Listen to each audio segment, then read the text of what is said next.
जय श्री राधे, हर हर महादेव। मित्रों, आज हम पद्मा एकादशी पर एक वीडियो लेकर के आए हैं जो भाद्रपद मास के शुक्ल पक्ष की एकादशी तिथि को मनाई जाती है और वर्तमान में यह 29 अगस्त को मनाई जाएगी।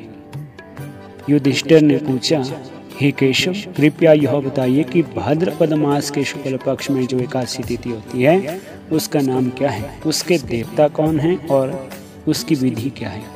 भगवान श्री कृष्ण बोले, राजन, इस विषय में मैं तुम्हें आश्चर्यजनक कथा सुनाता हूँ जिसे ब्रह्मा जी ने नारद जी से कहा था। नारद जी ने पूछा, हे चतुर्मुख ब्रह्मा, हे पिता, आपको नमस्कार है। मैं भगवान विष्णु की आराधना के लिए आपके मुख से यह सुनना चाहता हूँ कि भाद्रपद मास के शुक्ल पक्ष में कौन सी एकादशी होती है। ब्रह्मा जी ने कहा, हे मुनिश्रेष्ठ, तुमने बहुत उत्तम बात पूछी है, क्यों ना हो वैष्णव जो ठहरे। भादो के शुक्ल पक्ष की एकादशी तिथि को पद्मा के नाम से जाना जाता है।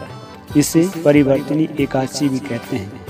उस दिन भगवान ऋषिकेश की पूजा की जाती है। यह उत्तम व्रत अवश्य करने योग्य है। सूर्यवंश में मानधाता नामक एक चक्रवर्ती सत्य प्रतिज्ञा और प्रतापी राजऋषि हुए। वे अपने औरस पुत्रों की भांति धर्म पूर्वक प्रजा का पालन करते रहते। उनके राज्य में अकाल नहीं पड़ता था, मानसिक चिंता नहीं सताती थी और व्याधियों का प्रकोप भी नहीं होता था। उनकी प्रजा निर्भय एवं धन धान्यों से समृद्ध थी। महाराज के कोष में केवल न्याय उपार्जित धन का ही संग्रह था। उनके राज्य में समस्त वर्णों और आश्रमों के लोग अपने अपने धर्म में लगे रहते थे। मानधाता के राज्य की भूमि कामधेनुओं के समान फल देने वाली थी। उनके राज्यकाल में प्रजा को बहुत प्रकार के सुख प्राप्त थे। एक समय किसी कर्म का फल भोगे प्राप्त होने पर राजा के राज्यों में 3 वर्षों तक वर्षा नहीं हुई। इससे उनकी प्रजा भूख से पीड़ित हो गई और नष्ट होने लगी। तब संपूर्ण प्रजा ने राजा मानधाता के पास आकर के इस प्रकार कहा, हे नृपश्रेष्ठ, आपको प्रजा की बात सुननी चाहिए। पुराणों में मनीषी पुरुषों ने जल को नार कहा है। वे नार ही भगवान का आयन निवास स्थान है, इसलिए वे नारायण कहलाते हैं। नारायण स्वरूप भगवान विष्णु सर्वत्र व्यापक रूप में विराजमान है। वे ही मेघ स्वरूप होकर के वर्षा करते हैं। वर्षा से अन्न उत्पन्न होता है और अन्न से प्रजा जीवन धारण करती है। हे नृपश्रेष्ठ, इस समय अन्न के बिना प्रजा का नाश हो रहा है। अतः ऐसा कोई उपाय कीजिए जिससे हमारे योग क्षेम का निर्वहन हो सके। राजा ने कहा, आप लोगों का कथन सत्य है, क्योंकि अन्न को ब्रह्म कहा गया है।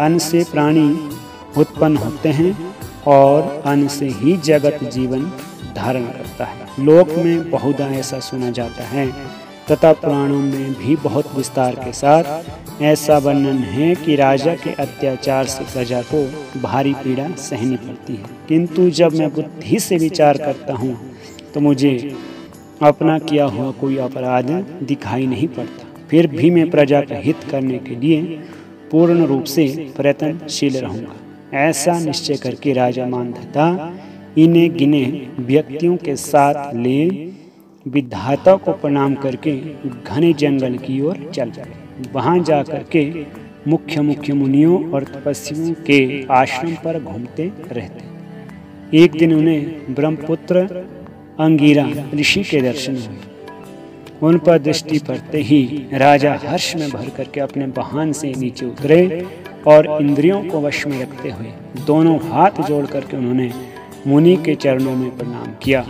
मुनि ने भी स्वस्ति कह करके राजा का अभिवादन किया और उनके राज्यों के 7 अंगों की कुशलता पूछी। राजा ने अपनी कुशलता बता करके मुनि के स्वास्थ्य का समाचार पूछा। मुनि ने राजा को आसन और अर्घ्य दिया। उन्हें ग्रहण करके जब वे मुनि के समीप बैठे तो मुनि ने राजा से आगमन का कारण पूछा। राजा ने कहा, भगवान, मैं धर्म अनुशील प्रणाली से पृथ्वी का पालन कर रहा था, फिर भी मेरे राज्य में वर्षा का अभाव हो गया। इसका क्या कारण है, इस बात को मैं नहीं जानता। आप उक्त दोष को शांत करने वाले किसी धर्म का उपदेश कीजिए। ऋषि बोले, राजन, यदि ऐसी बात है तो एकादशी का व्रत करो। भाद्रपद मास के शुक्ल पक्ष में जो पद्मा नाम से विख्यात एकादशी आती है, उसके व्रत के प्रभाव से निश्चय ही तुम्हारे राज्य में उत्तम पुष्टि होगी। हे नरेश, तुम अपनी प्रजा और परिजनों के साथ इसका व्रत करो। ऋषि के ये वचन सुनकर के राजा अपने महल लौट आए। उन्होंने चारों वर्णों के समस्त प्रजा के साथ भादो मास के शुक्ल पक्ष की पद्मा एकादशी का व्रत किया।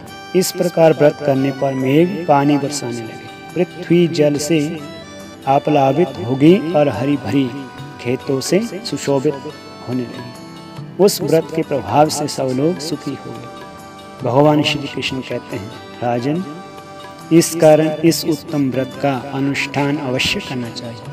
पद्मा एकादशी के दिन जल से भरे हुए घड़े को वस्त्र से ढक करके दही और चावल के साथ ब्राह्मण को दान देना चाहिए। साथ ही छाता और जूता भी देना चाहिए। दान करते समय निमित्त लिखित मंत्र का उच्चारण करना चाहिए। नमो नमस्ते गोविंदा, बुद्ध श्रवण संज्ञ का अभोग संसक्षयम कृतवा सर्वसौख्य प्रदो हुआ, भुक्ति मुक्ति प्रदश्चैवा लोकानां सुखदायका। बुधवार और श्रवण नक्षत्र के योग से युक्त द्वादशी के दिन बुध श्रवण नाम धारण करने वाले भगवान गोविंद, आपको नमस्कार है। मेरी पाप राशि का नाश करके आप मुझे सब प्रकार के सुख प्रदान करें। आप पुण्य आत्मजनों को भोग और मोक्ष प्रदान करने वाले हैं तथा सुखदायक प्रभु हैं।